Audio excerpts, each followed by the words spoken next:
Okay. All right. Welcome, Engine House Training's live podcast. I don't know, 12, 13, something like that, 11. Doesn't really matter at this point, but tonight got an exciting show for you on Forcible Entry. We got Chad and from O'Byrne and some of the other guys. You know, they, at least in our region in the Midwest, they kind of are the Forcible Entry experts. We got Ty from Take the Door. They kind of do a lot of stuff north and northeast, forcible entry wise.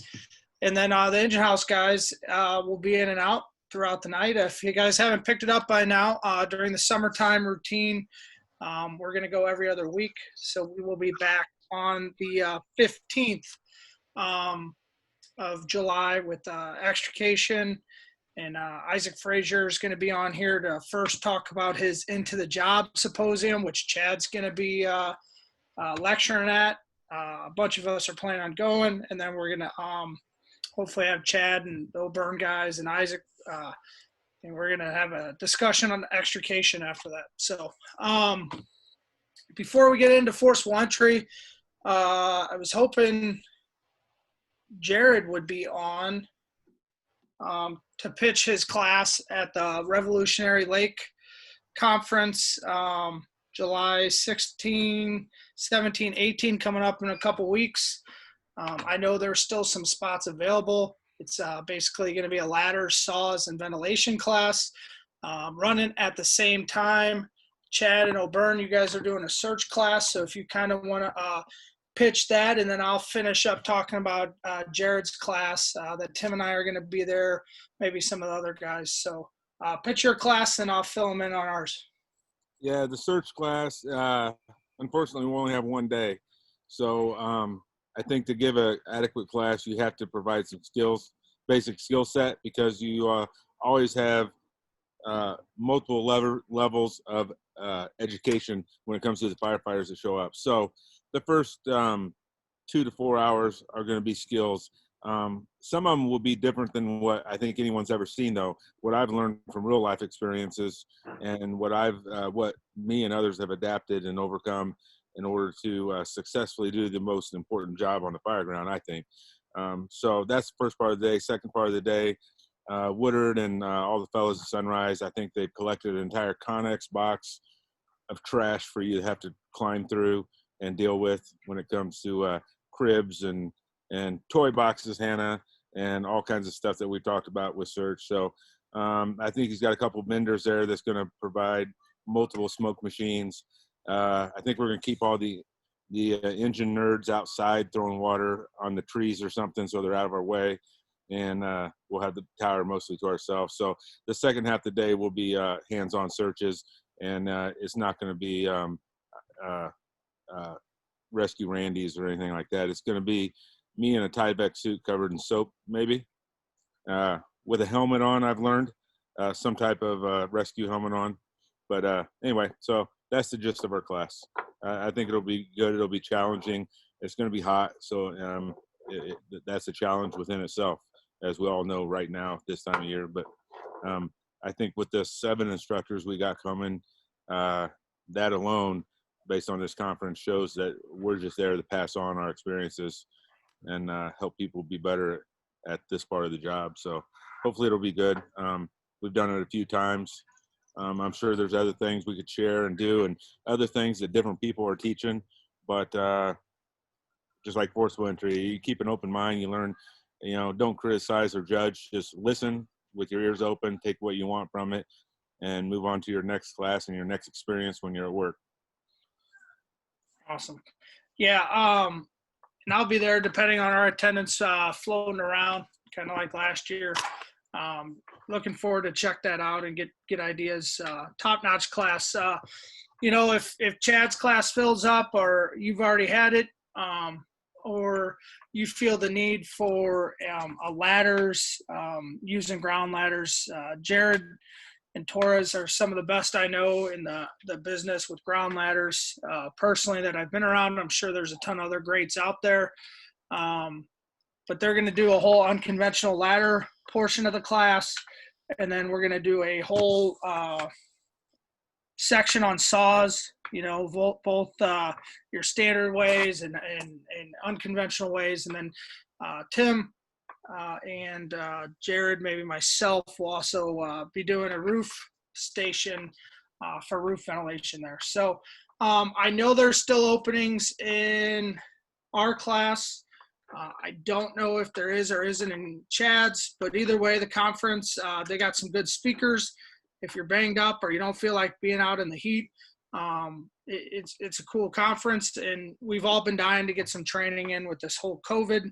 I'm sure that they're doing everything in their power, with masks and social distancing, setting up the classroom. So we're going to be as safe as we can be. So with that being said, forcible entry, right? To me, it's one of the most important things we do, because if you can't get in, you can't put the fire out. If you can't get in, you can't search for people. And truthfully, it's kind of one of those things that at least I feel we need the most work on, because nothing is worse than being at a door and not being able to get in with, who knows, 3, 5, 6, 10 people lined up, all eyes on you and or your partner to get the job done and get in. So Chad, I gotta hand it to you, man. Most of my forcible entry stuff came from you and you guys. I've obviously adapted it for where I work, but I'm going to let you start off, and we're going to see where this takes us. Yeah. As I try to navigate my computer and look who's on here, it seems like we have some very good conversations here, but a lot of times we have senior guys here, guys who have experience behind them. But with that being said, we know that I think this gets put online and other people get to see it. So young guys, younger people will get to see it. When it comes not to cut you off, Chad, but we are live on Facebook now. A ton of people have been watching on that. Oh, awesome. And part of the going every other week is Gary's getting all these episodes out on what is it, Broadcastify and all that stuff. Not Broadcastify, the podcasting app. So they'll be in there for all of us to watch. So and listen. For God's sake, could you ask Dave Weekend as the moderator to put some clothes on? Man, he's sitting outside getting his tan. Sun's out, guns out, baby. So forcible entry, that's what we're going to talk about. I think the way your podcast or the Zoom meetings have gone generally is we open it up for questions, or you have some a few of them tucked away. But when it comes to forcible entry, why am I here? Why are you coming to me for it?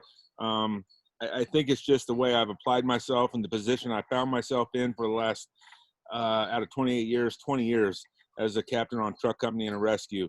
And, in those early years, there wasn't, I didn't know I could go to classes in FDIC. There wasn't online stuff to do. So we're just finding buildings and doors. And literally, I spent 10 or 15 years of my career sledgehammering doors. Pretty successful until I got a Seaside door, which Seaside I used to think was SEASIDE. I had no idea what that was when I first started teaching with Brotherhood. And now I obviously know difference otherwise now. But we've come a long ways. We've had lots of opportunities. I think the main thing for me that got me into it, I got really burnt out on teaching tech rescue. And when I got introduced to Brotherhood instructors, I realized as you get forced in front of an audience and your experiences start to spill out, you realize you have something to offer. Like a lot of people I see on here already, you have experiences that are valuable that we need to pass on that people know. One of mine, huge one, was going down to Katrina. We literally, between our 4 squads, would do 400 to 600 doors a day. And we got so good at residential doors, we didn't even take a striking tool. And after that, I thought to myself, when in the fire service has anyone had an opportunity like that to hone their skills to that extent? And then I got to teach with Brotherhood and just increase on that tenfold, the stuff they taught me. So, I love teaching it. I love talking about it because it's a no-brainer. It's not anything I got to prepare for or plan for. It's something that at this point comes natural from doing it over and over and over. But anyway, wherever you want to go from there, Jeff, I'm good with it. Yeah, I just want to say people are having a hard time getting in. Click the Facebook link. If you can't get in or whatever, you can watch it. You're probably watching it live on Facebook. If you have any questions, I'll monitor. I'll monitor the comment section on there every once in a while, and we'll get your questions answered. So, does anybody have any questions before we get going? Hey, Jeff, for some reason, the link you sent out earlier didn't work for me, but the one you sent me at 7:05 put me right in. So I don't know if Torres or Jared, if those guys are having trouble, if you resend them that link, that might help, because that's what got me in. All right. Hey, Tim or Gary, ask them a question while I try and get that. I can try and send it to them too, Jeff. Hey, so what I wrote down, first and foremost, I kind of want to talk about tool complement, Chad. Like, what are you taking? Do you guys have irons, guys? Like our job, generally it's the captain has the Halligan or maybe one of his firefighters, but kind of want to start with the basics of tools and what we need to be bringing with us at all times, and kind of go from there. Yeah, and obviously this can't be hands-on, but generally speaking, the irons, an 8-pound, and this is where I differ from a lot of people, even from those who taught me. But I got experience that backs up my opinion, and I don't downplay theirs opinion. To each their own. When I was taught forcible entry from some guys who know what the hell they're talking about, it was an absolute sin not to carry an 8-pound flathead axe. But I'll tell you that a 6-pound pig has never not got me through a door. A 6-pound piglet. So to each their own. I have multiple tasks on the fireground. Forcing a door is not the only task I have. And if I want that tool to go with me and I want to drag a 300-pound person out, I have different reasonings for the tools I carry. Personally, the set of tools I carry, obviously, if you have 3-piece Halligans, I think, well, that's not a given to everyone now. But that's got to be thrown away for obvious reasons that aren't obvious to everyone. But when you get into the details of it and try to put it to work, you would know why. But for me, I carry a Max Rex because when it comes forcible entry, part of forcible entry would be through the lock. And I've used that option. I used it at a dollar store a few months ago. Instead of bashing the glass and busting all the bars off because it was in the hood, 15 seconds, we pulled the lock and went through. The only reason that was successful was because I carried a Max Rex and I had it with me. On typical fires, people aren't taking through the lock stuff. So the cache of tools I choose to carry, I want the ability to go through the lock, but I also want to function on every task I do on the fireground with those tools. I don't want to have to pick and choose and change what I carry and don't carry based on a particular call. So I got some lock tools. I got a 6-pound piglet that serves me well for everything I do without going into more detail. And I got a Max Rex. And I know that Max Rex, I know the forks are kind of weak, but that's why I have a forcible entry wedge. If those start to tweak too much, I let off on it. I throw the wedge in, give it a couple taps, set the forks, whatever I do next, and sequentially. But obviously a 30-pound, a 30-inch Pro Bar is an awesome choice also. Max Rex is, the forks are spread apart a little more for pulling doorknobs off. They're a little bit thinner. The ads is obviously a lock puller, and it's also a little thinner. You just can't apply as much force without a potential failure of the tool. I've only seen 1 or 2, and Fire Hooks Unlimited stands behind them if they do. So those are the tools I carry, but for a lot of people, it's not wrong. I'd say the most carried would be an 8-pound flathead axe and a Pro Bar, and most of the faces I see on here would back that up.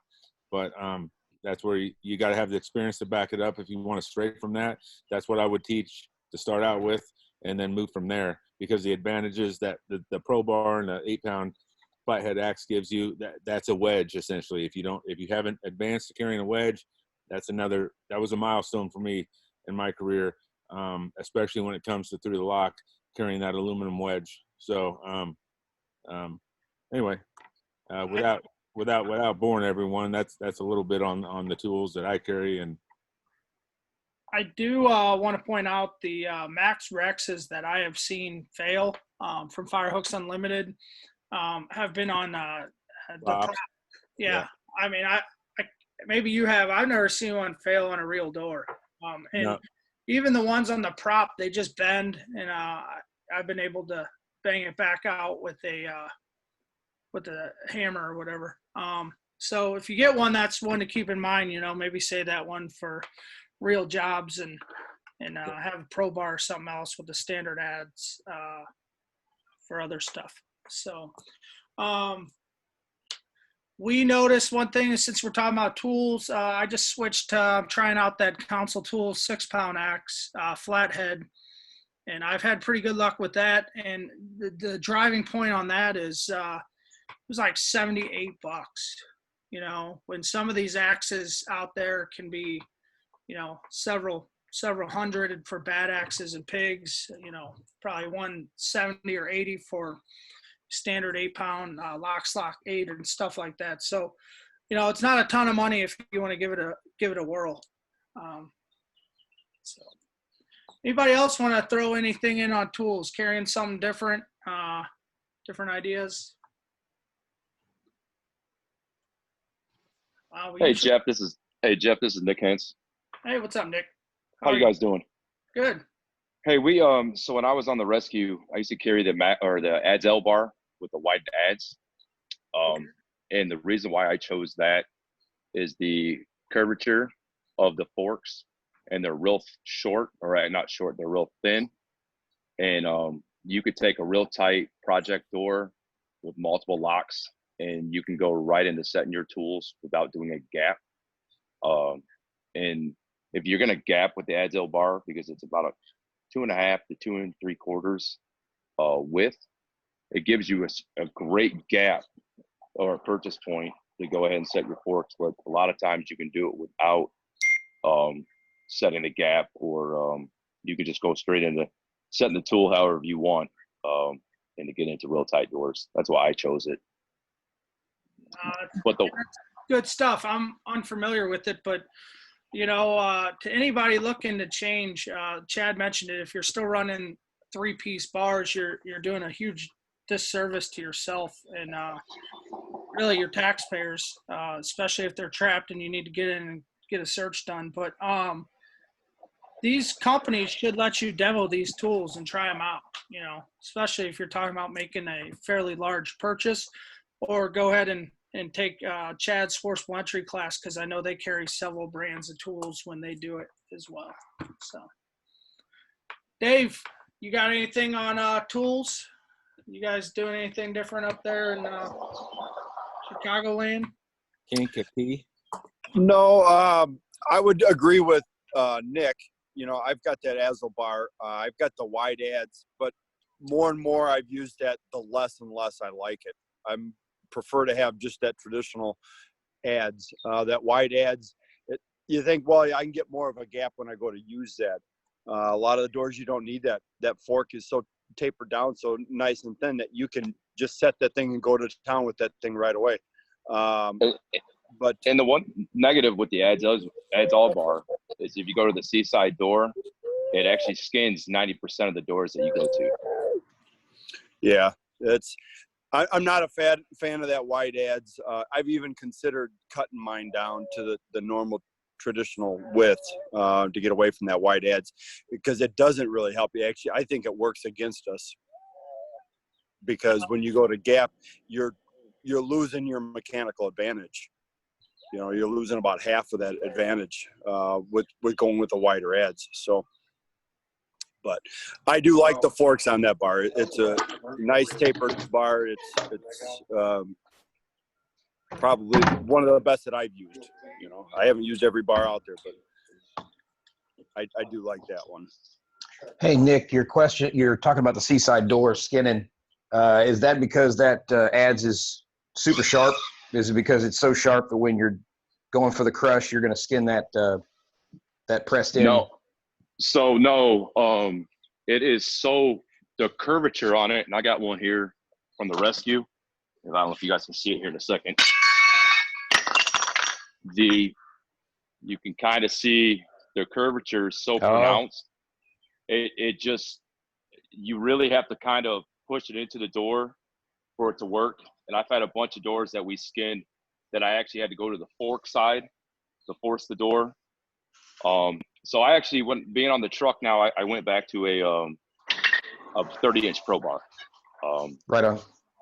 And that's what I carry. And then my Iron Fireman, he carries the Maximus Rex with a Fire Axe Inc. 8-pound flathead. And that's something. Awesome. That's something through the classes we taught. I realized we probably haven't emphasized enough. There's several things I've realized in real life that we need that needs to be added to the class. For one, when you gap it and you skin the door, which even with my Max Rex, which doesn't have that aggressive an angle, and I bet you 50% of the time, and I know that I don't want to skin the door, so I make sure and drive it till I hear a solid thump, so I'm on the doorstop, and I gap it and I go to force it, and I still skin the door. So I think regardless of your talent or your experience, there's still a 50-50 chance that you're going to skin that door, which is not the end of the world. You still created a huge gap.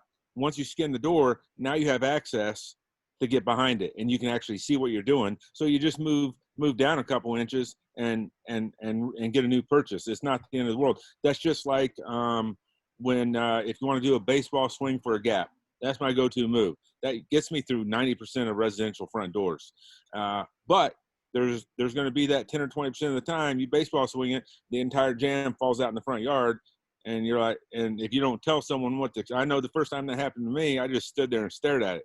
I'm like, shit, now what? And then when you look at it long enough, you realize, there's the gap. I actually I did create the gap by getting rid of half the damn jam. Now I can set my forks and force the door and go through the same sequence that we teach. And the one thing, Chad talks about, his Piglet as one of the tools he takes. One of the first things I learned, especially started teaching with the guys with the Brotherhood and then O'Byrne, I used to shock load the door and then use the adze to gap the door. I've actually changed completely 100% of how I gap the door. I either use my foot or my hand up at the top and bottom, or I actually put my forks in to the frame and I push against there. That's something I picked up from Captain Morris probably, 6-7 years ago. And I get a better gap in tool placement that way via using my adze. Just when you aggressively go to the door on that, keep your hands flat, or else you lose you lose some inches and you might smash your hands. Found that out the hard way. Yeah, I mean, I'm with you. We run a ton of ironclad gates, so we may have to force those out. It's basically an outward gate. People have a tendency to run for the saws on those, and sometimes you need them, but most of the time you can just gap that like you would an outward opening door, and you move that slide bolt enough to just pry it out. And then I'm right there with you though, Chad. The way our houses are, older doors and stuff, we're baseball swinging and prying. If I blow out the jam, I was going to let Tim say this so he could take the beating, but we still mule kick a ton. It just kind of works for us. We're a lot of guys do it, but it's one of those things that you can kick the door till you can't, and then you better have a plan. From that. I think that's where teaching's evolved, and that's where I said you got to listen to everyone's advice. Like Nick, he said he changed from what was initially taught to him. I've changed from what was initially taught to me. I don't shock a door. I was taught to shock the door. I don't shock a door anymore. So, and I will baseball swing it and get it 80% in. And we always taught you never mule kick. I'm with you on that. We do it. A little mule kick. That's not the way we're forcing entry. But if I baseball swing the door and I realize I'm 90% of the way through the door, I'll purposely not finish sometimes, depending on the entire situation. And I may stop right there, take my tool out, mask up, turn around, give it a little kick when I'm ready, and walk through the door. I think that's just evolution and experience and maturity in the fire service, and that Nick and myself and other people recognize that enough to be able to turn around and teach reality, versus what we were taught for so many years. It's like, okay, this is the reality of it. But what we were taught got us to where we are now. So I still like saying the way we were taught and then telling them the reality, my reality. And that's why I say take multiple classes and get Nick Hint's opinion and my opinion and Dave Weekins and Paul Behrens, because everyone's got different experiences, and you put all those up here, you try to put them to work in training and then on real calls, and you're going to be successful. And in some of them doors, when you're shocking them anyway, you'll blow right through them. And then you put a hole in it and your tool gets jammed up, or you have half the door open, and it just depends on what your neighborhoods and your door construction and locks and all that. There's a ton of variables. So along them same lines, what are some big things you guys, Chad, you don't have to take it first. Paul just popped on. If Paul wants to take it, what are you looking at sizing up these doors? Are you doing anything special? Are you looking for anything crazy? Are you just going to work on them knowing that it doesn't really change much of what we do? Paul, you want to take that? For years, Paul was a Seaside on our company, responded Seaside. So is Larkin on here. So therefore, they may respond at Seaside on a commercial with the saw in their hand and the irons. That they probably got some input as for what they're looking for when they approach the Seaside door, especially residential and commercial. Yeah, absolutely. The between residential and commercial really depends on what we're doing and what tools we're bringing. I mean, a set of irons is always coming with me no matter what. But you know, I might bring a circular saw if I'm working into a commercial building. We also have a Rex tool, an extra Rex tool with us if we end up getting in a good sized commercial structure where we can pull locks and get through, because sometimes, you know, you can pull a lock quicker than you can force a door. So, but on residential, man, it's Halligan and a striking tool most of the time. And, you know, it just comes back to having good technique and just remembering your techniques as you work your way through. And whenever you come across you know, an obstacle, you just work through them. But the thing is, you got to practice. So when you do really run into that stuff, you're going to just work right through it like nothing happens. We always say it. I think we said it on a few podcasts here. You know, Plan Z should look like Plan A. So you just keep moving all the way through it, and it just looks like one smooth motion. So you just keep moving. So I think when we get to that Seaside, there's the obvious that all the faces I see on here know. You're looking to see in our district, we have a brand new strip mall. They welded half the back door shut, tack welded in 3 spots. I forced those, so I know we can break the welds and we can still force them if we need to. But you're looking for the welds, you're looking for the bolts. We had one just a couple years ago. I was forcing a door with Brad Hall. I got a little not excited, but I didn't size the door up well enough. So I spend quite a bit of time. I forced the door at the locks. That's what we teach. I didn't recognize any kind of bolts or anything. It's a normal Seaside door. I forced it at the locks, and I get my ass kicked. So it's like, all right, let's go to the top. You know, it's an outward opening, so I can't put my foot on it and push on it and assess what's going on with this door. I don't see anything on the face of the door. I go to the top, I work my way down, I get back down to the middle of the door, and it's still rock solid. My partner, Brad Hall, finally tapped me on the shoulder and pointed to the door that was 12 inches in front of my face and pointed to a bolt that was getting sucked through the door. I missed 2 lag bolts. There was 2 bolts, and once we forced the door, I wasn't going to give up. At this point, the fire was out, and I was too stubborn to give up. So we kept forcing the door, and it was 2 pieces of threaded, thread-all or threaded rod that ran through. Yeah, it ran through the door was blocked up with solid block and concrete, and the threaded rod ran through it. But regardless, it had been painted, and I missed that on my door size up. I didn't see the 2 bolts. So once he pointed that out, I went back. I did what we taught in class. I made pierce holes around it. I reforced it, and I got the first one to go through. Then I had to go back and make pierce holes around the second bolt, force the door again, opened it up. Then we had to knock through a block wall, and we finally had access. So size up is critical. But even if you mess up, you're going to find out. You just got to know what to look for and how to overcome it if you miss it, like I did. Yeah, and I also like to point out with bolt patterns and all that, I still am a big fan of starting conventionally like you did on that, Chad, because how many times have you seen the bolts or tons of bolts and nothing's behind it? You Right. just regular lock. And there's when it comes to residential, we've gotten enough. We get enough work now that I'm starting to realize that depending on the neighborhood and depending on the clientele, not every neighborhood, every person's bad in that neighborhood, obviously. So, but if you know you're going up to a house and there's the obvious indicators, or from previous runs that this is a house that deals drugs, typically that front door is reinforced. We're not used to that. I wasn't used to that. I wasn't in that mindset. That's something through time and experience that I've added. Now, I look for those signs. I look for the cameras on the front porch. I look for boarded up. We had a house a while back. The entire front of the house is closed up. There's no windows and doors on the front of the house. We had to take a line to the back and come in. And I told my guys, it's like, there's a door there. Peel the siding off. I guarantee there's a front door there. But sometimes we have to change our mindset. The front door is usually the easiest because it's the door that people use every day. But you got to size the house up. If they're selling drugs out of it, the back door is probably the least reinforced.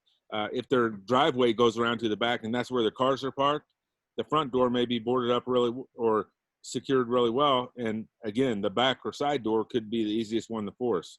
So that's something I've started considering when I look at doors in houses also, is what's the most commonly used door and what kind of neighborhood and what's this, if I have any background or history on the house. Yeah, that makes total sense. Before we get too far ahead, we had a couple questions about the heavy irons. Tim, I'll let you, Bullard, answer about the Chicago Fire Mall Heavy Halligan coming out. I know Torres has had his hands on it, and he spoke pretty highly to us in some of our text messages. But other than seeing a picture, I have no experience with it. So, Timmy, you want to speak on that? Right on. So a couple of conferences, and Mitch Huner, the Chicago fireman who had developed these and has been working on it. He, was just out there at the Forcible Entry classes participating and also just trying to literally put his tools in people's hands and say, here, on this rep, do this. Use this tool instead. Do what you normally do. Try this tool. And then just let people go and just let them go. For a heavy iron set, because, it came out with the 8-pound fancy looking maul. Works great. It's actually like 9 or 10, isn't it? The maul? Well, yeah, it's an 8. The original is like a 10-pound head. Then he's got an 8-pounder coming out. He's got an 8-pounder that's coming out now.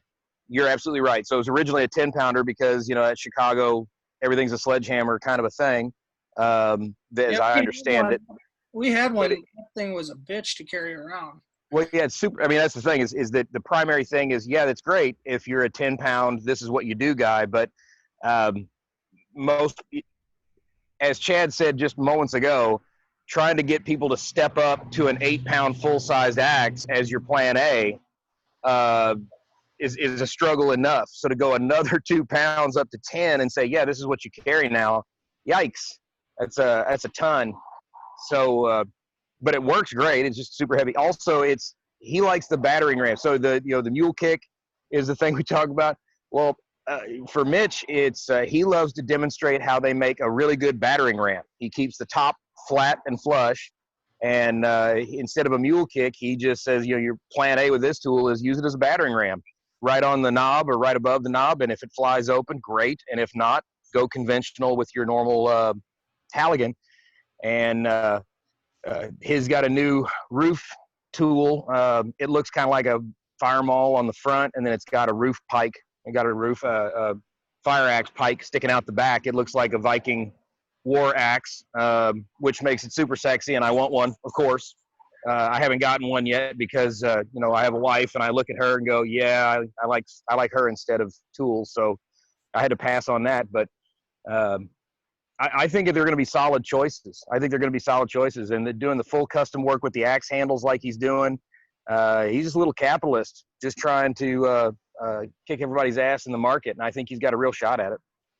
He's definitely found a niche, and as Yeah. I watch Dave Weeman multiply into multiple people's backgrounds, so that's awesome. You know, some popped up, Doc, in the what you posted about your heavy irons or 8-pound sledge in Halligan. My question is, if it's only an 8-pound Halligan, why wouldn't you just take an 8-pound axe? I feel like there's more functions axe does as a wedge than sledge. Sorry, I think it was 10-pound. I mistyped. Oh, all right. Well, that makes more sense that you're getting heavier. Yeah. You know, one class. I don't think anyone on here is a numbers guy. Certainly not on the level of Sam Hiddle. But if you ever have a chance to take his class, man, it's eye opening. And I watched it recently when Traditions Training was doing their live, and one thing that struck me kind of that I didn't think of, if you're accurate with a 6-pound, the speed you can generate by going faster because it's a lighter tool, it's roughly the same as an 8-pound. Yeah. So, Yeah, Jeff, I've fought that skepticism for years now, and then I always said I haven't gone to the roof for years, but I had John Young, and I got other guy Larkin spends a lot of time on the roof. He's on here, and a bunch of my guys use a piglet on the roof, and I always said no way would I sacrifice 2 pounds when I'm trying to chop through 3 layers of roofing, 1x4 wood shingles, plywood, all in one deal. But John Young, I think he's probably been on more roofs than anyone I've had on my company based on where he's come from. And he takes a piglet to the roof. And I would say he's as successful or more successful, at least as successful as anyone on our job. If you're putting a hole in a roof by hand, he's your guy. He can teach you to do it. He knows how to show you what he does. And so I asked him, and he uses that 6-pound piglet, and it had advantages I never thought of. For us, we are, I don't want to say we're so aggressive, but we're so quick that they're scurrying up a roof a lot of times without a roof ladder, and they're straddling a ridge and just trying to get a hole in there for us, for those of us inside, trying to get a hole started, get something going. Because once you get something going, and then the other couple guys show up, for us, we got plenty of people, and everyone starts pounding, make a little hole bigger. You know, it doesn't always have to be 7, 8, 9 or some kind of rocket science behind it, especially if you got manpower to throw at a problem, right? But when it comes to the shorter handle, that was never a problem for him. But like you said, he knows how to use the tool. He knows how to raise it over his head, slide his hand, get the velocity behind the head. But when you're straddling a ridge and you're swinging down, it actually became a benefit to have that shorter handle for him. And that's why he did it, because so much of the time he's straddling a ridge, swinging down at his feet, trying to start that hole. And it was, he didn't have the handle hitting him in the thigh or the side. And that's something I hadn't considered because I hadn't spent time on a roof for the last several years. But, you know, that's one person's experience, something to take, you know, for people to take and decide for their own. For me, I thought I want the longer handle. I want to get a couple footholds in the roof where I can get a full swing and throw 8 pounds at this thing. But, you know, at this point, that's dated experience. So, yeah. Well, Tim, I don't know if you want to speak on it. Tim's a short handle guy. You know, I don't know if you. I think mainly it's because he's like 3 feet tall. But I'll let him. It doesn't bang on the stairs when you're going up and down stairs. I'm pretty sure. I like that. I'm trying to get him involved in the conversation. I'll let you talk on that, Tim. No, I started carrying that 8-pound flat, I guess, a couple weeks ago, and it's a 28-inch handle. Like Jeff said, I'm like 5'8", So, and I like to wear it on my hip. That way it doesn't occupy a hand. And I don't like filtering through, kind of like Chad said earlier, depending on where I'm going or what I'm doing, start carrying different tools. I'm just trying to pick something and stick with it and get good with it. So that short one works pretty good on a roof for us. And also, if we go around to the back and we're forcing, we've got a lot of basement doors that are down stairwells that are enclosed kind of on three sides that get pretty tight. So that short handle works good for me there. Going up and down aerials and ladders and all that stuff. That all works really good too. So that's kind of my go-to that I've switched to so far. And, on a roof for us, having that cutting blade works because we'll have, Chad, I guess you guys don't have this, but lots of like built up tar and sheeting and stuff. And I feel like if I were to take a 20-pound sledge up there, I still wouldn't be able to beat through it. So having that blade to kind of score and cut that tar out of the way.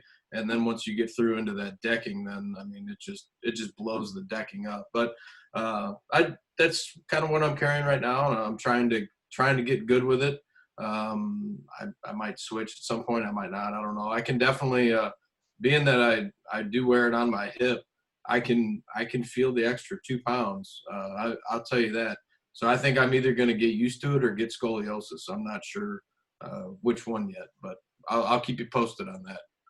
I tell you, another place where you feel the extra weight is overhaul. Overhaul is not, that's where you could change tools, right? Overhaul, there's nothing life critical or life safety in an overhaul. So you can go back to the rig, reset, do whatever the hell you want for overhaul. Nothing is urgent. But when it comes to the 8-pound tool and you're on a ladder swinging at a soffit, trying to pick the side of a house apart, you swing and miss. I did that the first time with a full-size pig, and it about carried me off the ladder a couple times. I just wasn't quite prepared for it. Our department had a whole lot of 6-pound flathead axes, so I got the 8-pound pig. And anyway, that's something you got to be prepared for. You swing an 8-pound tool at something and you miss it, or you blast through a soft section of a roof, it's going to snap that handle right out of your hand. You're going to drop it on the pumper guys, the engine guys down below. So that's another advantage for me that I've just grown accustomed through for the years for the 6-pound. It makes those things a little bit easier. Yeah, I agree. We're in a bit of a weird circumstance where we have a ton of built up roofs, like Tim said. So we always want a blade. So it usually works out because, Tim will have the flat. The other day we didn't have a saw. We had to open a roof. I was able to, with my pick, 6-pound pick, to, cut the tar away and use the pick and clear it. And then Tim just bashed in the boards and we got it done in quick work. I mean, it was hard work, but we got it done pretty quick. So, Larkin, you got anything to add on tool choice? We kind of ended up in roof work, doing some roof stuff, but hey, it happens.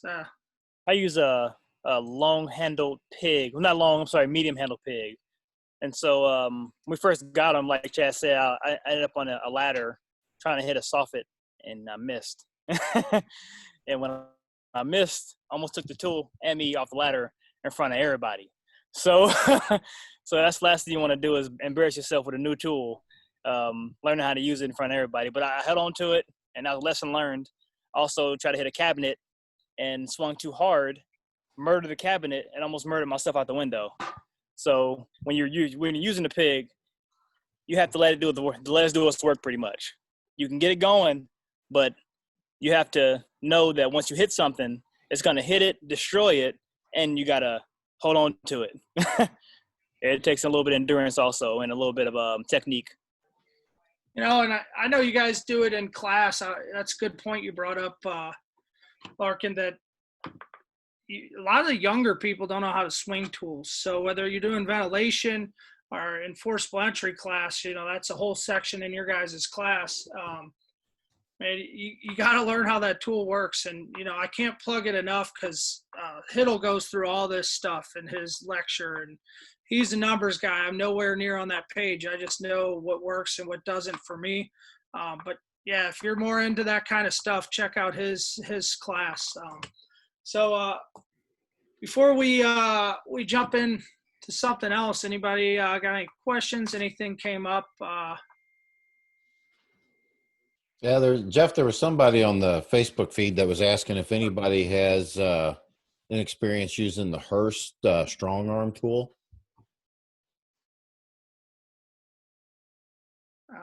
I think we're all men here. I don't think we've tried Well, that's kind of the way I was. And it's not her. How Matro's coming out with one too. Yeah, they're all the same, but it's again, it's using a hydraulic tool versus a hand tool. No, I mean I don't. I was just forwarding the question. I mean, I kind of think it's a gimmick. If you're asking my opinion, yeah. I think money could be spent better elsewhere. With that said, we do have the Halmatro like rabbit type tool. And I don't even really like the one we have because it's 2 pieces. If I was going to get one, I'd get I guess Firehooks Unlimited has a 1-piece rabbit tool. That's pretty decent. You know why Halmatro made that? No. It's government contracts. Yeah. So you're talking about firemen who don't get to be firemen. So that's not a bad idea in that situation. If you don't get to train on it and you don't get to do it, like you're probably going to be successful if you apply this tool once, twice, or 3 times to a door jamb. You're probably going to mess it up enough that you get through it. If you're on a shipboard, we all know how much shipboard firefighting stuff infiltrated the fire service early on that wasn't applicable to us. So shipboard stuff absolutely may be applicable. I think for us, it goes back to, how much shit can we carry? Like Tim said too, how much stuff can you carry? How many tasks are you going to accomplish? And we don't have time to run back and forth to the rig. So, we need to accomplish all these tasks with this one set of tools. And I can only carry so much stuff, and I already get hammered for what I carry. So I'm not adding anything to the repertoire of what I carry. With that being said, I did get a chance, our company, to try a rabbit tool, the Hydram, on our apartment building. And we had a group with a set of irons go down one side and the rabbit tool down the other side. And they each did, I think there was, it was divided by an elevator. I think it was 10 or 12 doors, each of them. And we finished at the same time. And honestly, if the striker and the Halligan guy switched it up, it was about the same amount of exhaustion with all the pumping and everything. There's other pros and cons, like the rabbit tool. The hydraulics could fail. It's another tool you got to carry. If you carry a rabbit tool, you still probably want to carry backup and stuff like that. So I think most everyone on here probably agrees that we just get proficient with the irons. And if you're proficient enough with them, it's pretty quick. It's pretty fast. There's not many doors that you can't get through in 30 seconds or less, unless you got some bolts or something you got to overcome. So it may be a great tool. It may be very effective for what it does, but do you have the hands and the personnel to carry it up there based on all the rest of the tasks you have to accomplish after forcing that door?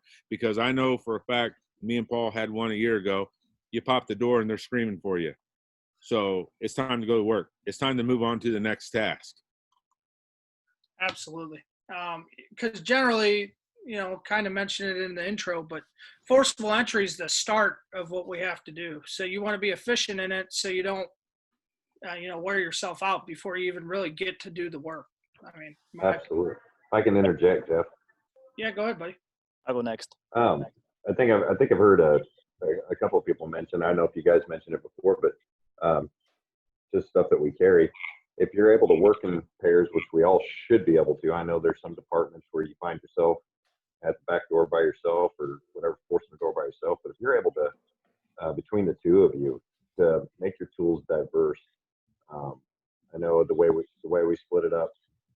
When I'm paired off with Chad, he's got his piglet, he's got his Max Rex, so we can pull locks. He's got the Halligan, we can force doors. I bring the 8-pound flat head axe, and so we got a flat head. I got a striking tool, and we got a blade with us. We could use it as a wedge. We do carry wedges, and I also carry a 5-foot hook with me, so I have the hook. So if you can just break it up amongst yourselves, amongst your crew, between your partners, between the two of you, you should be able to accomplish with the tool selection that you have to just about tackle just about anything that you have in front of you. So just as you go together as a team, set your guys self up for success and just be prepared for just about anything. So I don't know if you talked about that already, but No, loosely. I mean, it was mentioned like on our job, very rarely does anyone ever carry like a set of irons just on high-rise fires. But like Tim and I, if we're together, Tim's got a flat 8-pound flat, and I got the Halligan. And we both have hooks, so that's all kind of prearranged in the mornings. We don't necessarily have like riding assignments where you're in this seat, you carry these tools. We kind of work it out amongst ourselves. Who would do that? That's crazy. What? Who would do that? Who would make cards for people to carry what tool they carry? That's crazy.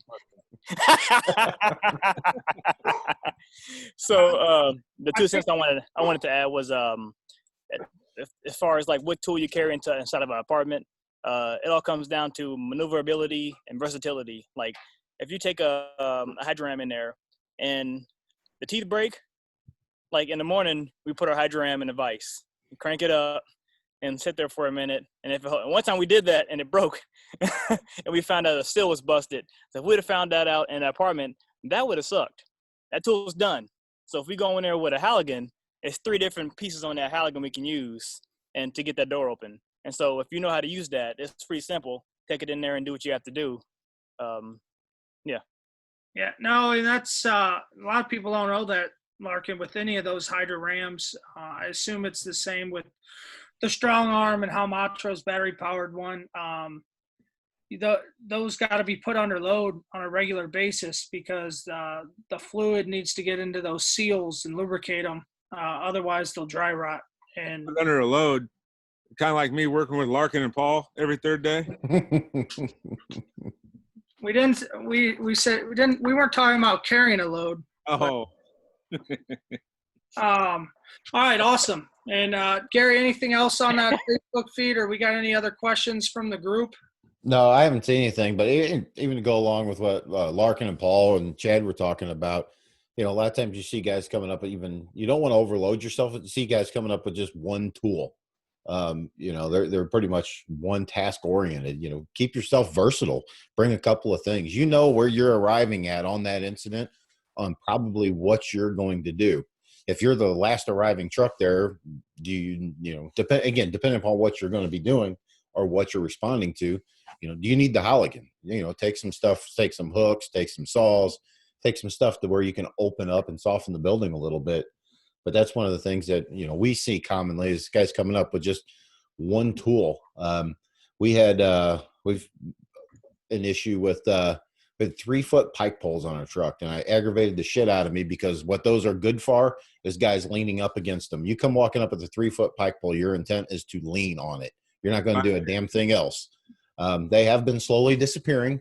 But again, make yourself versatile with the tools that you're going to bring, whether it's forcible entry, like I said, softening the building, whatever it is. Bring the saw, bring the crap with you so you don't have to make those trips back to the truck. The only other thing I got on tools is don't get caught up in the salesperson gimmicks of them trying to sell you something.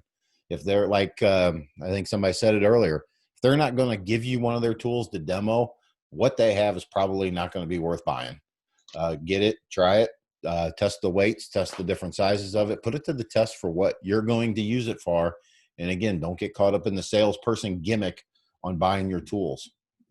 Test your tools for what you're going to use them for. Yeah, Gary, I agree with that completely. I've got my department to buy all the fancy Velcro straps. I've notched all our axe heads and done all this stuff to marry tools and irons and stuff. But yet, not one day in my career is that how we function. Mm-hmm. And honestly, I don't want anyone showing up with their tools Velcroed together. Right, have them ready to work. Yeah, not by the time their feet are at the doorstep. No way. So absolutely, you're absolutely right. You hit the nail on the head there. It's show up ready to work and make it applicable to your department and how you're responding and what you're doing. So How many times have we told those sales reps we're going to break your tool, and they look at us all crazy? Right. I mean, we tell them we're going to try to break your tool. We want to know its limits. We want to know what it's doing. And then they're like, "You're going to do what?" We had a thermal imaging guy tell us, "You're actually going to take that into a fire?" And we're like, "Yeah." And he's like, "Oh, you shouldn't do that." It's like, "Oh boy, here's your camera back." Yeah. Oh boy. Here's a point I'd bring up with some of you guys, especially senior guys. This has got me in trouble, but yet it's paid off. So when I show up to a residential house, if I'm the guy with the Halligan and a piglet, let's say Paul's behind me with a striking tool and a lath hook. For one, I tell him to ditch that lath hook if he needs to go hands-on search, zero visibility. For two, I bet you 50 to 75% of the time on a residential house, I take that Halligan and I bury it next to the front door in the wall. For one, everyone knows now, they see my Halligan, they know Chad Daly's in there. If something goes wrong, maybe someone will come get me. But I need my hands at this point. I have a piglet.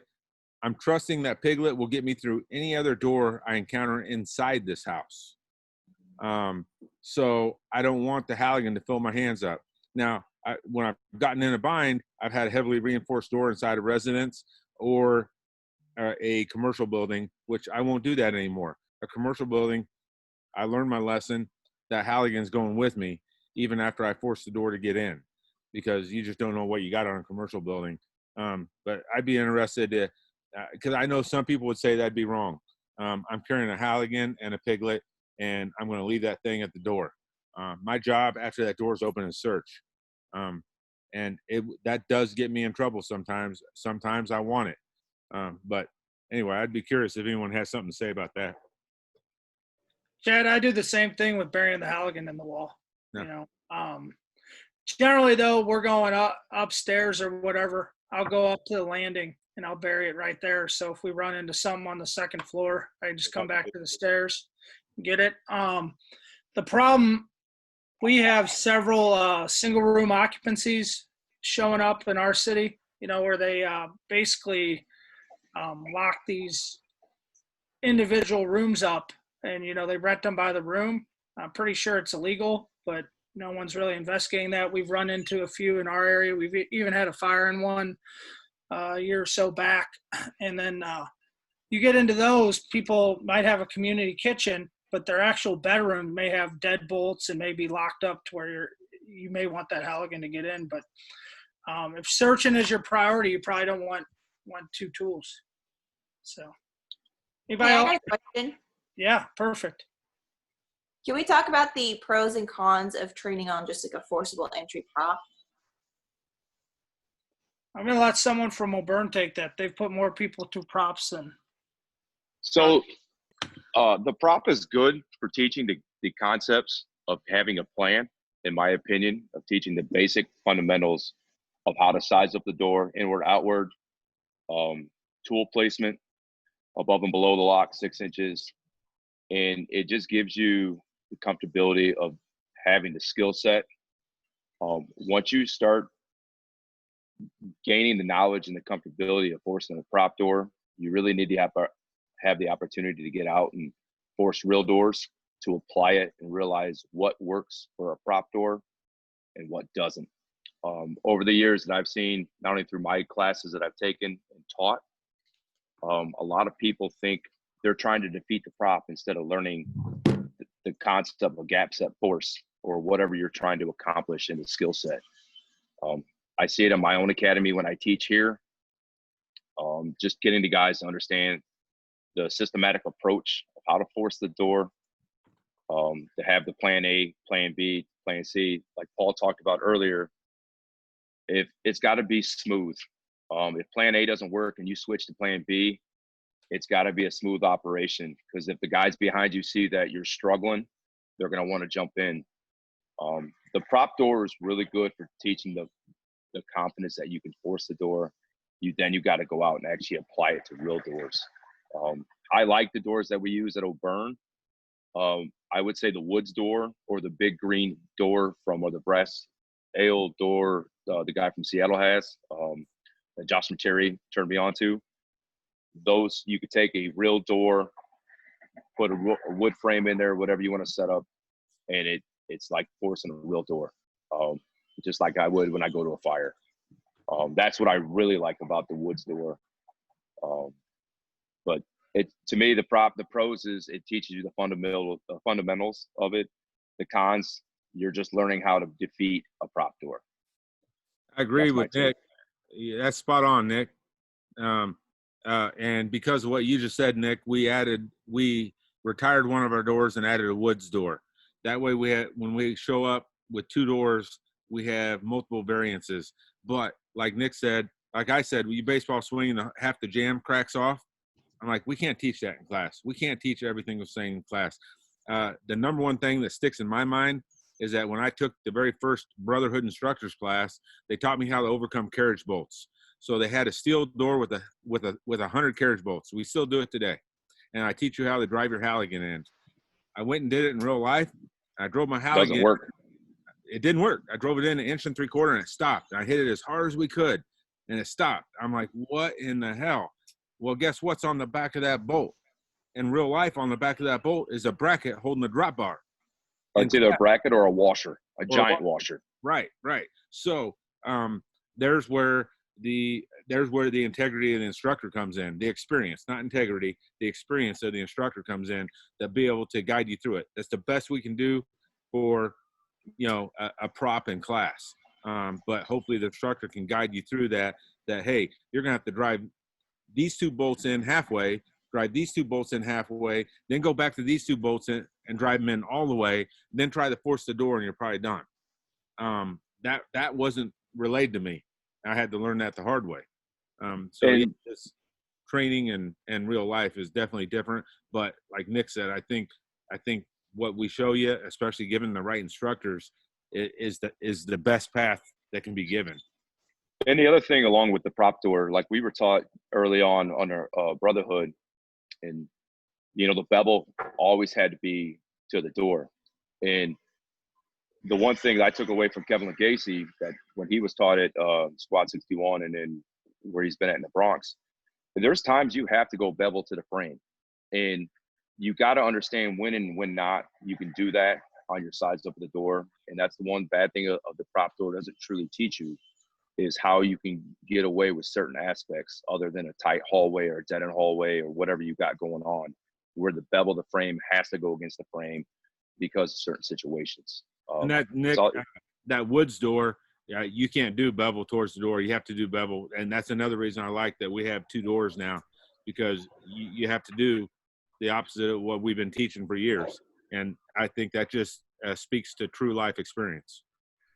Along that same note, I had someone ask me the other day, they had a tough door with, the door was recessed with bricks around it, and it was outward opening. And, we hammer adds. Well, if you don't want to bust the bricks out of the way to get your angle, that's one where on an outward opening door, you might have to switch and use the forks, and I kind of told them that. And it was like Yep. it was like a light bulb. Sorry, I was letting the run get dispatched. So to answer, kind of go along with that, Jeff, I watched a video out of Baltimore City the other day where they actually used the backside of a flathead to create an opening to allow their ads to get in. And I was taught 15 years ago when I started here in Elkhart, you can use the forks on an outward swinging door to get a purchase, then you could finish with the ads. And then when I started teaching with Brotherhood, it was the ads only. Well, I've kind of changed my opinion on certain things. My situation and my size up really dictates how I'm starting my purchase and how I'm going to finish it, knowing that on an outward swinging door, I'm going to have to ultimately finish with my ads. But if you have to use your forks in there to get it going, that's what you got. My days of being it's this way and this is the only way is over because the situations have changed. And the only way you truly learn that is actually getting out, learning your districts, learning what you have, what you don't have. We have a lot of kind of like what you guys have, those downstairs seaside or basement accesses with bricks that Tim was talking about a little bit ago. I have a ton of them in my downtown. And until these guys actually started getting out in their districts and learning it, they didn't realize how much we had. And it's just learning your area, learning the tools, what you need to take, and sizing it up before the box comes in. Because if you're sizing up after the box comes in and when you get there as a new person or with a decent amount of time on, you're behind the 8 ball. Yeah, that's every one of our houses, really. And it's below grade. There's a wall behind you. So you get into stuff, and it's on my list to talk, T's and L hallways and tight corners. But, that's where Tim likes the short-handled tool. And when he's with me, it works out good. He can strike, and we make it work. But you got to plan that in advance. You're absolutely right. So before we get too far away from the prop stuff, the point I wrote down, I've seen a ton, and it goes to what Chad was saying, that you want pretty experienced members running that prop, because people have a tendency to cheat the prop. They use the springs and stuff that's built into that prop so you can use it time and time again, particularly on like an outward opening door when they do the gap, which is to simulate, crushing the door to make room for the ads that we've all talked about, 10 times tonight. You'll see people try and wedge that and hold that spring back. And to me, that's cheating the prop. And if you don't have an instructor set there to explain, like, no, a real door won't do that, do it this way, you're kind of giving people a false sense of security, maybe thinking they're a little better at it than they actually are. So I don't know if anyone's got anything to piggyback on that. Right. The prop giving them false confidence. That happens a lot. And like sometimes when I'm running the door, when I'm running the outward swinging door, we have a one-man or one person force challenge, and they get it done in like a couple of seconds or whatnot. Like, all right, now keep doing it, because once you force that door, the work is not done. That's the first step. You see that person at the front door doing the Halligan baton swing. You're like, oh, he's going to be there for a minute. God dang it. So it gives them false confidence. And I think one of the pros are, like I said, it gets people used to where to put the Halligan, what they're going to put in the door, which way it's swinging. It gets them thinking about that, those steps before they step up to the door. Some people sometimes just freak out and they don't get it. And the more times they do it, they get tired and they have to persevere and push through, because the drill's not going to stop. You don't force it to one time. Well, I guess some people, they do, but we like to encourage them to do it more than once. And some people just don't. Some people do, but we've had good success encouraging people to do it, and they're happy to do it. But yeah, that's my 2 cents. Yeah, building that muscle memory is paramount for sure, Lark. Oh, definitely. Yeah. Jeff, I got a question real quick. Yep. For this is not non-traditional forcible entry. For you guys that run into all these board ups and everything, I know we get a lot of boarded up front door. The front door will be locked and it'll be screwed shut, and then it'll have a sheet of plywood over that. It's usually screwed into the jams, or however they figure out to do it. But for a piece of plywood or OSB or whatever they're using to actually attach that to the jam, how do you guys go about attacking that plywood? I know a lot of times we'll try and hook the top. If it's screwed up there good, that really doesn't get it done. So I've had guys tell me to try and attack those screw heads with a pick head axe, but I don't know about that. I was wondering if anybody had any insight on good ways to kind of attack those sheets that are up there really good that you can't just pull down with a hook. Yeah, Paul and I had that the other day. What was that, 6 months ago, Paul? We had the front door. The other day, yeah. That's the other day, Chad. The other day. We saw the truck. They were struggling. And so the chief asked us to open up. So we went up. We took the plywood off the one next to him. And then Paul and I ripped all the plywood off all the way down the side of the house and to the back door, and they still hadn't made it in. Then we had another one where they're forcing the front door, and I think one guy got injured. 2 guys went back for different tools. Paul and I, I forced the first door on the back door. Why Paul messed up, or Paul forced the first one, 2 doors, to get into a screen porch that was finished. I messed up. Then I took the tool from him. I forced 2 more doors, and we went in and searched the house, and nobody had made it through the front door yet. Front room. fire.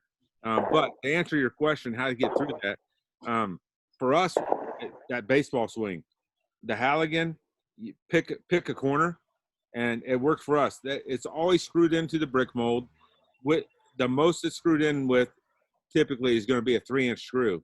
So if you pick one corner of that plywood, even when the city does it, and they do a very good job at it in our city, and when the city's paid to board up something, pick one corner, baseball swing into the brick mold, pop it loose.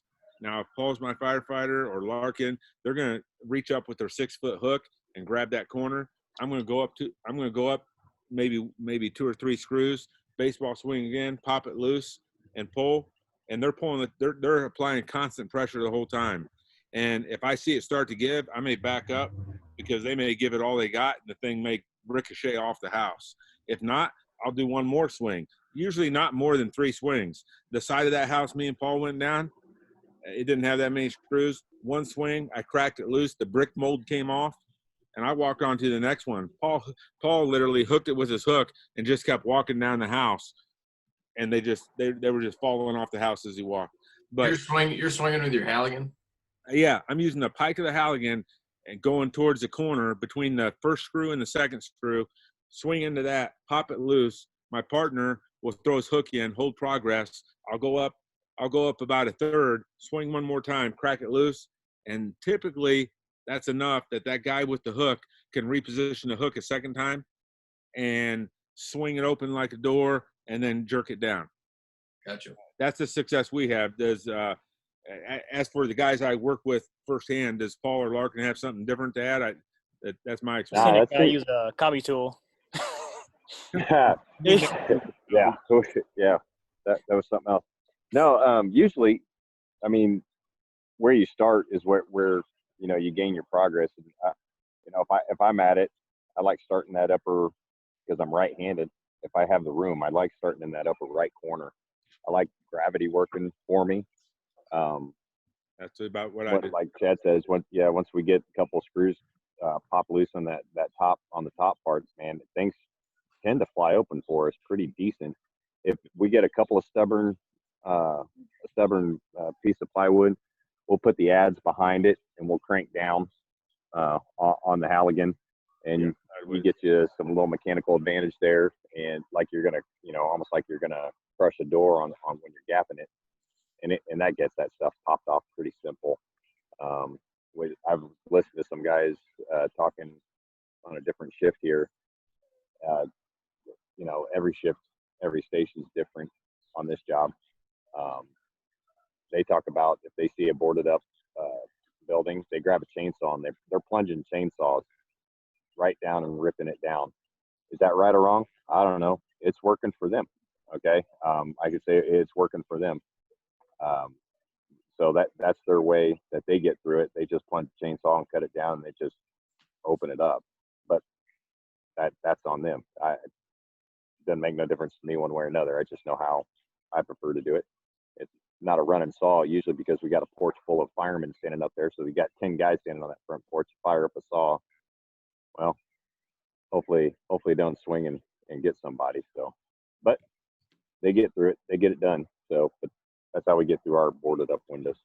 Hey, Tim and Jeff, this is probably a step into our forcible entry talk, but a pet peeve of mine, it happened last day, and the same technique applies. That storm door, there's a lot of things my dad taught me, who's been retired for 10 plus years, that are not applicable. But this is, when it comes to a residential fire, his exact words are, my way of controlling the door is to put it in the goddamn front yard. That's his words. So file your complaint with him. But that's where he wanted the front door. It's a residential fire. If we come running out, the house is burning down. We don't need to shut the door. If anyone's in there, they're going to die. We just ran out with our hands in our ass. So the storm door, getting that off, it's worth, and I won't say always. I never say never, and I try to not say always. But there's times when I'll leave that storm door. But man, that's when I look some woman in the eye and she said her baby's right inside here or something like that. And I determined that this storm door closing behind me is not going to kill me. We had a fire yesterday to where I walked up to it. I masked up. I went to walk in the front door. There's so much smoke. I banged into the storm door, completely shut. And then I hear crews inside taking out windows. The people that just walked through that door in front of me let the storm door shut in behind them, and now they went immediately left 2 feet and started busting out windows. Is that productive? Not really. I don't think so. So getting that storm door off, we typically are going to stop and take the storm door off. Now, the interior door, that's up for debate. If it covers a doorway, a set of stairs, something like that, I want it gone personally. That's my own personal experience and advice. But that storm door, I say you always get rid of it, and it literally only takes 10 or 15 seconds, and it's the same baseball swing, top or bottom. I start at the bottom. I baseball swing the brick molding where that storm door is mounted. I might do it once. I might do it twice. Once there's a good gap, whoever's behind me with a 6-foot hook, they pull on it. As soon as I see it ripping off, I step out of the way. They raise it to the sky. It usually falls on the ground, and it goes in the front yard. That's the last thing we need. Blocking airflow, closing on our hand line. It's just never anything but a nuisance. Yeah, I think door control is another one of those things that just it caught a little bit of wind, and people teach it a lot in classes, and there's 100% a time and a place for that. But like you said, you can't say that every time, and that's there is. I got to before I left Brotherhood Instructors, before those ties got separated, it wasn't a bad split or nothing, but before we stopped teaching together, I got to go have a few beers with them, and at that point I had enough experience that I didn't understand the importance of this door control stuff. I'm like, why do you keep preaching this? I don't understand. And now I do, because I had a couple beers and I asked the question. They're like, dude, these are guys that work like Lower Manhattan and Brooklyn and the Bronx. They're like, I'm 70 floors up going into your house. The house that you fight fires in is on the 70th floor. I go into that house, I come running out, I'm still 70 floors up. I'm like, okay, when I come running out of my front door, I'm safe. When they come running out of their front door, they're not safe. I'm like, now I get it. It can make complete sense. They come running out of that 1,000, 2,000 square foot apartment because they're getting their butt handed to them.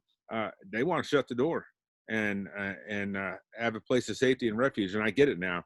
I didn't before because that's not my typical fire. That's not my bread and butter. So, and probably everybody on here, it's not theirs either. Not that we don't have something somewhat similar that we might get on a rare occasion. So it's all food for thought. I'm really glad you brought up when the door covers the stairs, just remove that door, get it out of the way. Because we have several, Tim will tell you, we have several buildings like that, and they're always a cluster if you don't get that door out of the way.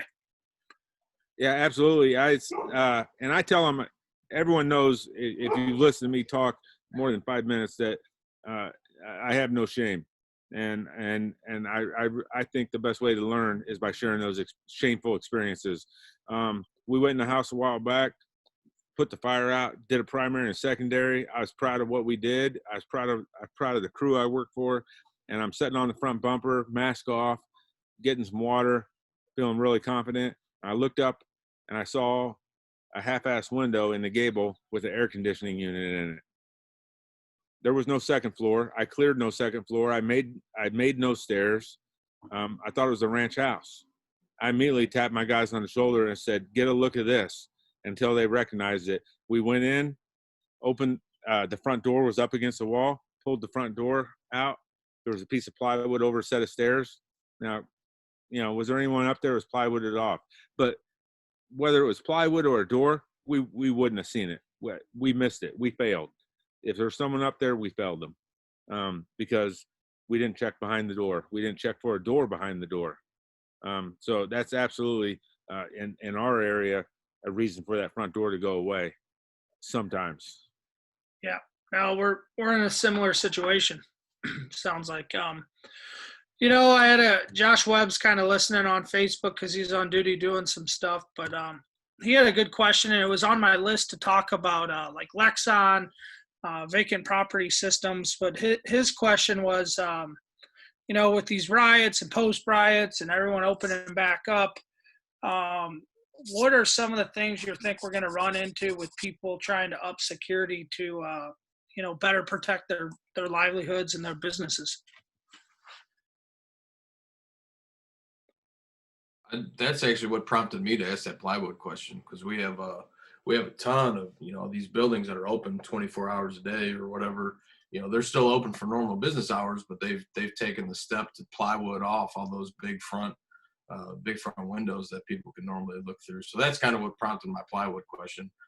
But I'll let somebody else take it. I have seen two things recently that were new to me, and only because of where I live. One, we ran a house the other day, and I'm pretty sure it was like a roll down gate on the windows and doors. I think Paul might have been there. I'm not sure if Larkin was. It was an EMS call. We did a 360, and on the back of the house, they had roll down doors on all the ground entry level windows and doors. I've never seen that. I'm pretty sure it's something they make for like coastal areas. So that's something that you could see added to stuff. I Chad, think, to sure. answer your question, one of our lieutenants that's hurricane shutters. That's what he lives in a not so nice area of town, and he has on all his doors and windows. It's a roll up gate, but it's a hurricane shutter, and you're right. It's coastal towns, Florida. That's where he got it at when he went there 20 years ago for vacation. And if we have a fire there, we know right away that we have to bring the saw if they're all the way down. So and he keeps them just down like all the tipping time. the door, it looked like you could cut and pull slats, right? Okay. Yes, that 100%. You can cut the edge or the sides, and then you can pull the Right. slat, just like we teach in the forcible the roll-up gate. Right. Tim, to answer your question, I run a 4-man truck, and that's all we have. My first guy off for your boarded up, if it's not HUD, even HUD 2, is my outside vent guy is actually grabbing the chainsaw and cutting down the center, because it's only him and my chauffeur for all the outside work. So that's our quick and easy way. I wish I could say I was manpower dependent like what you guys have in St. Louis or, in KC, but I have one truck for 51 square miles. Another way of boarding up that I'm sure most of you have seen, a new guy listening to this needs to be able to identify it. But with all the boarding up going on, like Tim mentioned, potentially if that residence didn't have electric or power, or they chose to, a better way of boarding up so we can't just pull it off. I say it's easy. After you do it a few times, I feel like it's easy. Using a Halligan and a latch hook to just pull it off, starting at a corner and pulling it off. But if you see large diameter panhead bolts through the middle of that piece of plywood, then it's kind of like the VSP stuff. They've ran 2 giant bolts through the plywood and through a 2x4 on the inside, and you're going to have to defeat those 2 bolt heads in order to drop that plywood. Chad, that's HUD housing, HUD board up, where they have top and bottom. Yeah. The vacant property systems, they do something very similar with the metal coverings, though. Yep. And we're running a ton of that Lexon. That they're boarding up. Well, not a ton, but it's in our city. Generally, the banks will do that. If the bank forecloses, they will put the Lexon over the windows, so it still looks good if they go to show it for potential buyers. Yeah, we're not seeing that. That's new to me. That's good to know. Remind me, I'll try and track down the guy's information for you, Chad, because he'll send you a whole sheet of what they put up there. And we've trained on it, and actually a chainsaw cuts right through it. It's pretty heavily secured. It's hard to get through. It's hard to beat a hole into. It's almost like bulletproof glass. Same thing. We got a government building going in, NGA. They're putting in bulletproof glass in all the windows. They brought a huge sample down to our headquarters, and squads got to cut it up. We tried all the saws, and with bulletproof glass, believe it or not, a carbide tip chainsaw did the best on it. So if you run into any banks or anything that has bulletproof glass, carbide tip chainsaw. The second best is just like your Desert Diamond rotary. So anything will cut it. You know, we had a new like a payday loan place that they just put into a plaza, and they actually used ballistic fiberglass panels on the wall that separates the lobbies and the offices.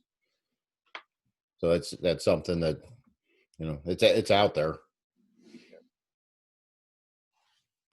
Yeah, makes total sense. All right. One thing we run into, I wanted to talk a little bit about window bars. It's kind of, we haven't mentioned it, but let one of you guys speak on that, or I know I got my way, but it might be different from you guys. Anybody want There are to talk people about on that? here that don't have window bars. I'm sure there's a lot of people on here that don't have them, but Because when we tell people we've seen them, you know, on second and third floor, they don't believe us. Yeah. we had, And we get like on we get interior them up there. doors. we had a fire the other day, last cycle, where they were on the second floor behind the windows. Yeah. We broke the window. Well, actually, we had to take plywood off. We broke the windows, and then there was window bars on the inside. Yeah. Paul and I had one like that. Paul spotted a victim. One crawled out over the bars that were mounted on the inside. Paul spotted another victim, and it wasn't until the fires put out and all the ceiling was pulled till we finally got up there to pull the second guy out. So search. But the window bars, we considered being in our search, but we thought a search was being done, and we knew companies were in there. We saw water coming out the window. So anyway, it is what it is. But the window bars definitely come off multiple ways, and that's something that's very hard to get experience with. Paul's got to do a lot of it. Larkin's got to do a lot of it. I'm not generally going around to the side and back, but I you know, in the years of experience, I've got to do a lot of it. You know, if they're mounted to brick, you know, typically I'm just going to bash a couple brick out and then bend them out of the way. And it's really usually that simple. Now, older stuff, if you're from a smaller town or older part of the city, it'll be embedded in the joint. So it's more than just breaking a brick. You got to break a brick above and below, because the metal is bent and twisted until it's flat, and then it goes to the bed joint. So it may take a couple hits, and it may be set in there a few inches. So, but that'll usually bend right out of the way after that. The residential stuff mounted to wood, you know, you're attacking the fasteners. You're attacking the fasteners, and that's all it is. There's a picture up that was just up right now, the baby gates. You know, I've learned that lesson. Larkin learned it the hard way. You know, you don't bash them in the middle. You know, you defeat the fasteners again. So we know that defeating a baby gate, which people use as security gates, the way it slides together like this, if you pound it sideways, that you'll pull screws out. Those screws and anchors are weaker, you know, knocking them sideways than trying to shear them in half. A 6-foot lath hook is going to give you a lot of good reach for that first floor, especially if you have the chisel end on the opposite end of your hook. For us, we like it, and that's the main reason why. You can throw that chisel in.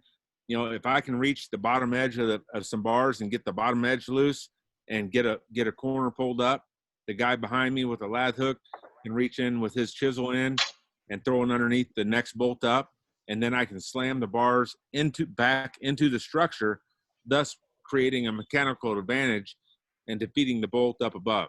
And you don't have to defeat all four. In real life, in training, we like to make those things go away and throw them over our shoulder. In real life, you just need to get that thing bent out of the way, and don't leave it as a hazard, but get it bent out of the way so that egress is open. it's been my experience, Chad. Once you get the one side, like you're talking about, you grab it and pull it. Yep. The other side usually pops out. Yeah, I just leave it there. Yep. Yep. You can bend it, and if it doesn't fail, just leave it. I agree. I do like to We point done with out. that? Found out the hard way. When you do that, try and take the window bars before you break the glass to vet the window, or else you're going to be in a world of hurt. Yep. That way you're not eating the smoke. I found that out the hard way. Also goes back to being a good RIT team too. I know we talked about RIT before, a couple of podcasts, but really Doing a RIT, Zoom forcible entry. and this is where you want to be really proactive, is dealing with these bars. So find a technique, find what works well for you, and just get after it. So there's a few pictures up, scrolling back and forth just to see a couple examples of different styles. So. And you're talking about the actual physics behind it, and like you said, we can all give credit to Sam Hiddle, but if all I have for forcing bars, which is all I usually have, is a Halligan, sometimes a striking tool, and a lathe hook. So if I get it all, if the bottom two ones come off, and I lift it up, and the top two bolts or 4 bolts or whatever are out of reach, I can always throw, just like in forcible entry, I can throw the head of my axe up there so that the guy with the chisel end of the lathe hook, when he throws his lathe hook up there underneath the bolt, he has a better mechanical advantage by putting the head of my axe up there for him to pry against. And I don't know if everyone will understand that. Most people will, but if you haven't done it, maybe you wouldn't. But it's all using the tools that you have in your hand. Yeah, absolutely. And the big point, the big takeaway is you don't always need a saw. Most of the time. In fact, most of the time you don't. Right. Hey, Chad, here's a picture of that that HUD housing, or not HUD housing, the Hurricane. Hurricane shutters. This is on the west side of town. This is a big and tall store. This is what they have. They've had this for years, and it looks just like a regular roll-up gate, but it's all hurricane resistant. Man, those are your pictures? Yeah, those are the last. Maybe you should get a job for Apple or Microsoft. How do you get those up there? I sent them to Paul. Paul's my IT guy in Kansas City. Thanks for sharing them, Nick. Yeah. Got to protect those big and tall stores. My bread and butter, baby. Where else is Paul going to shop? I agree. Hey, so Sunset's up, and it's similar. Roll-up doors were on my list, I realize we could probably do a 8-hour class just on different types of garage doors and roll-up doors, but kind of hitting bread and butter techniques, such as, nobody's really teaching cutting a triangle anymore, with the saw blades we got now, the technology we got now. The blades don't shrink as we cut, so you can do an extra cut or two. It doesn't take much time, and you can get a lot bigger openings. So I'd like to talk a little bit on roll-up doors, and I got a couple more questions, and then we'll wrap it up. If you measure the cut of a triangle versus a door and a door, it's usually not. It's usually very, very similar in cuts. And then measure the opening that you get. It's a much better opening. I don't have the utmost experience with them. I've done quite a few, but because I've done enough to know that I'm still not great at it. Including the last few I've done. So, for instance, when I was taught how to cut some doors, do a door within a door, I wanted that opening as big as possible. So I didn't have metal slats that were separate slats that I could make the cut that you're showing and pull them out. That wasn't an option. It was a solid door. So I cut as close to the left jam as I could. And then I quickly realized after several minutes of work and everyone waiting on me that I cut too close to the jam and I wasn't able to overlap my cuts. And that's something that wasn't taught to me in class, We did it on a prop, so it didn't have to get mentioned. And I went out and did it in real life, and I failed. I couldn't overlap my triangle cut at the bottom. I couldn't overlap my vertical and my horizontal cut at the top because I was too close to an offset jam that stuck out 12 inches. I think there's a lot to learn there. And trying to get acquired structures again, get your city to support you with acquired structures, it is so beneficial to a fire department. And with what Paul put up on these doors that are slide together, he's got the 2 dots that's poking a hole with the Halligan. Make sure you do that before you cut the door with the saw, because then the door gives. So you got to get those holes in there. So that's one way. The other way, I think, Chad, you're talking about, clearly we saw, yeah, there you go. You got your two Halligan holes, and you cut down the middle. You put the pick of the Halligan in one of the holes, and you drive it to the right. You do have to over-exaggerate that cut big enough to flex the door so that slat slides past the backside. Kind of hard, recommend taking a class. There's tons of videos out there, but that's kind of, and generally once you get the slat on the other side, the top will spring up and the bottom will just drop to the ground. So And go ahead, Nick. The biggest on that, Jeff, is when you go to cut that or actually pull the slots, you want to have the discipline. If you're the second guy there and the other guys run the saw, let them finish the whole cut, not just the center cut and the right cut. Let them finish the left side cut. Because if you go to start pulling that, you're going to jam up the whole system and it's going to bind, and it becomes more of a pain in the ass than anything. We're starting to see more and more of the roll down gates here to protect the people's stuff. Hey, Nick, Yes, sir. explain that a little more. You said left side cut. I don't think everyone's with you. So if you go back to that picture, Paul, so what I teach our guys here is the first thing they come up and as high as they can, they make their 2 openings. They're purchased in the center of the gate. And the biggest is I want to condense it. I don't want to take a regular garage door that's 10 foot wide. That's a doable cut. But if you have a roll down gate that's over 10, 15 feet or wider, you want to break it down into sections because it becomes too big to pull. And so my fireman will come up, they'll purchase the hole. He'll come in and make the slot, and he'll cut, 18, 20 inches down. And then he'll go over roughly about 5 inches from the edge of the where the track is.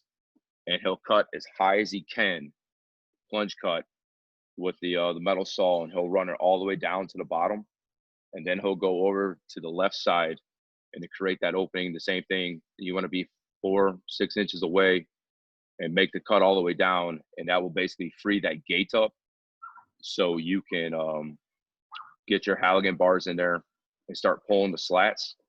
There are times that, depending on the age of the door, rust and all that factors, where you actually get your Halligan in there and you'll need a striking tool of some sorts to beat that slat, that C channel open.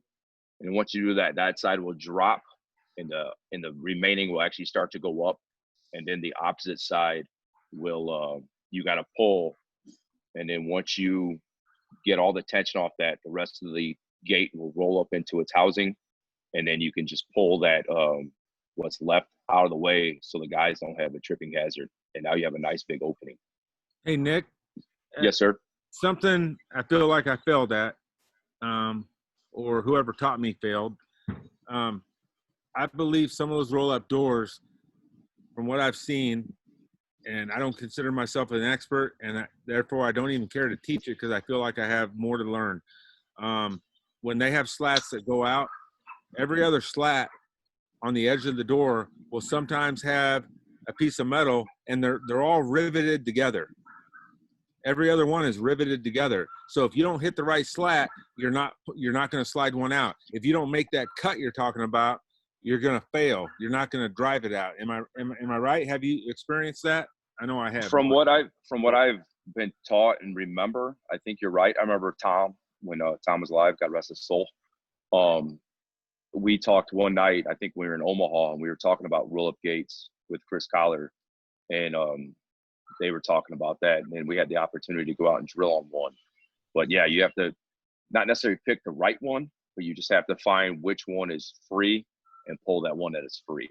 Yeah. If that helps. Yeah. So sometimes when you make that cut in those two holes, that hole could be in the wrong spot, or you have to go over to the side and go ahead and make that long cut down the side, right? Yes.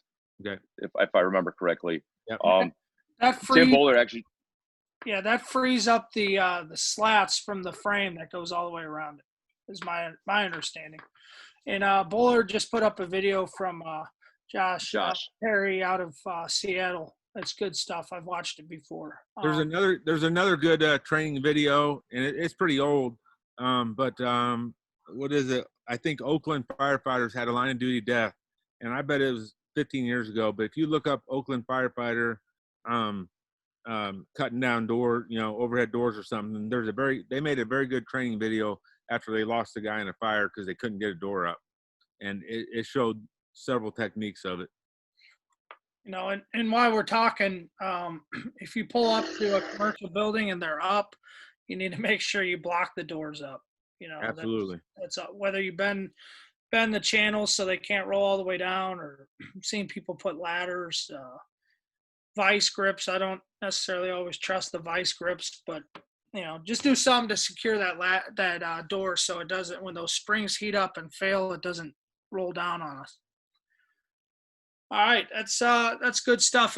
Anybody got anything to add on like commercial type roll-up doors?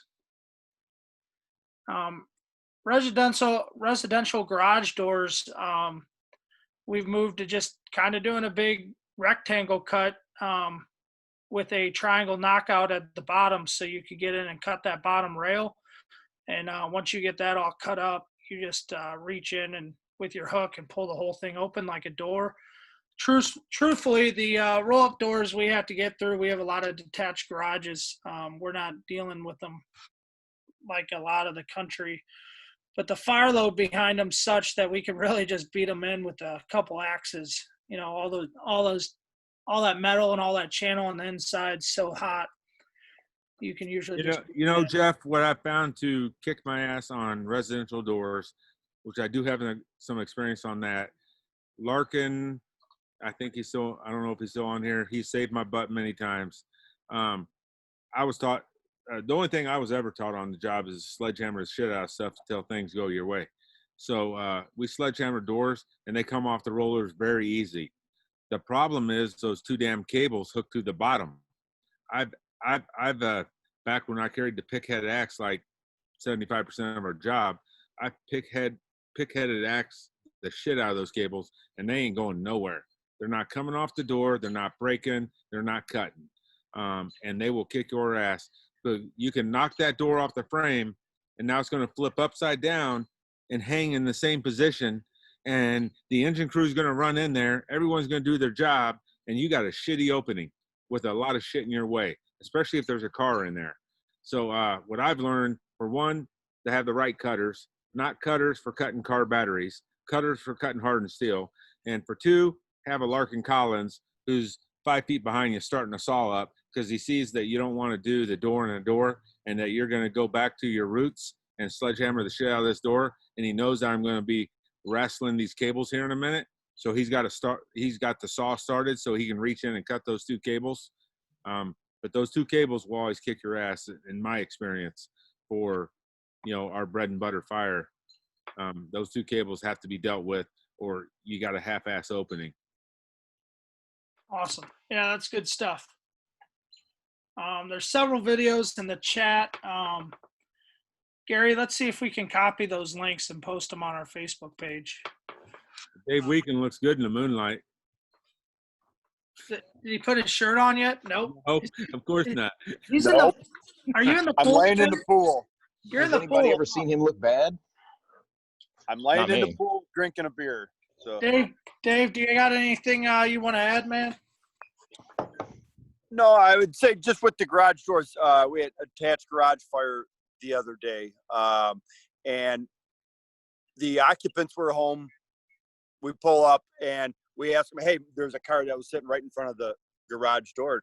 Just ask them, hey, move the car. And they're like, well, we can't. Thing's seized up.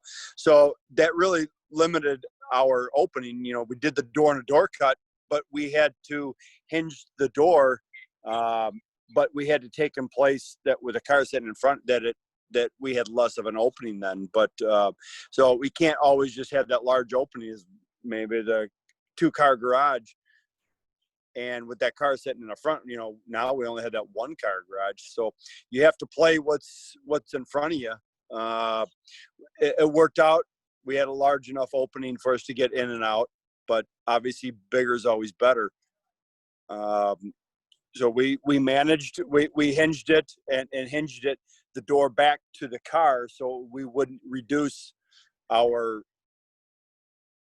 ingress and egress on the garage. But you know, it worked out for us. It's just some obstacles that we had to overcome. And sometimes the guys, if they're not that much experience with that cut, something to think about where you're making your vertical cut. You know, are you going on the obstacle side or away from that obstacle? So we chose to go away from the obstacle so we could hinge the door back towards the car, so it would give us a large enough opening as possible. I did the same thing, Dave. We had like an 8-bay garage on fire, and I went to go do a door-to-door, and everyone's waiting on us. And we do our vertical cut, we do our horizontal cut, we do the triangle. Okay, that's the first lesson I learned. It was a hoarder garage. So when we did the triangle, I kicked the shit out of it. It wouldn't kick in. I had to pull it out. I had to remove debris, and then I had to insert the saw to cut through the bottom. Then I went to open the door, and I realized that there's a car like 12 inches behind me. So yeah, it was completely worthless. It wasn't worthless, but I had to go to the other side of the door and make an entire another cut and completely make that go away. I completely didn't think the whole process through. Yeah. Which is why you need multiple plans, and that, you got to get experience somewhere. And if it comes with 26-7 years on the job, that's when it comes. Yeah. Yeah. Well, you know, and I think we're all taught that triangle cut. And I don't know if it was you, Chad, or somebody else had mentioned in the group here a little bit ago, that making that door-to-door cut is such a nice cut. It's about the same amount of inches of cutting, or feet, however you want to measure it, but it's about the same amount, and it's such a much larger opening, and it has proved for me to be successful.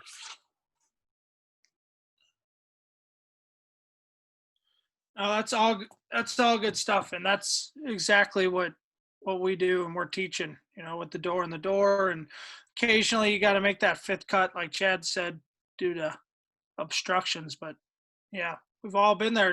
That's why it's cool being around guys like Chad and you guys that have so much experience, yet you put out all your mistakes for all of us to learn from. So that's awesome, and I applaud it. Does anyone got any questions before we push on to the last subject of the evening? One thing about the roll-ups, especially residential, because it's a real light gauge metal, and I didn't hear it. Maybe somebody else said it, and if I did, I apologize for retreading. But if we're don't have vice grips in your pocket, which I don't every day, it's my bag on the truck. Usually we've got a tool in our hand, and if it's a striking tool or a Halligan, you know, if you ever mess with your own garage doors, all those things have to get out of alignment. A track gets out of alignment just a hair's breadth, and suddenly the whole thing's bound up and you've broken a spring. You know, surely the same thing works if the thing's on fire. So give it a whack in the track so that the wheel can't come down and the whole thing binds up. It may not work, you know, it may not be something you want to bet your life on, but it's that little thing that you can do to throw the track off and bind it up, and maybe that door is not going to come down on you if you don't have anything else. Yeah, I actually prefer that. Okay, you did talk about. Okay, my bad. No, you're good. You explained it more evidently to me. I just prefer that over the vice grips. I feel like the vice grips, if that door is coming down with enough weight, it'll knock those vice grips off. But you put a pretty good dent in those tracks, especially if you could get to both sides. It's not blowing past that, like you said. It's too. If you can, if they, especially again, residential, commercial is pretty solid, pretty heavy duty, but the commercial, like residential stuff, they've got little slots and cutouts and stuff all up and down them so that you can adjust them however you want, for the customer, anything for a friend for a fee.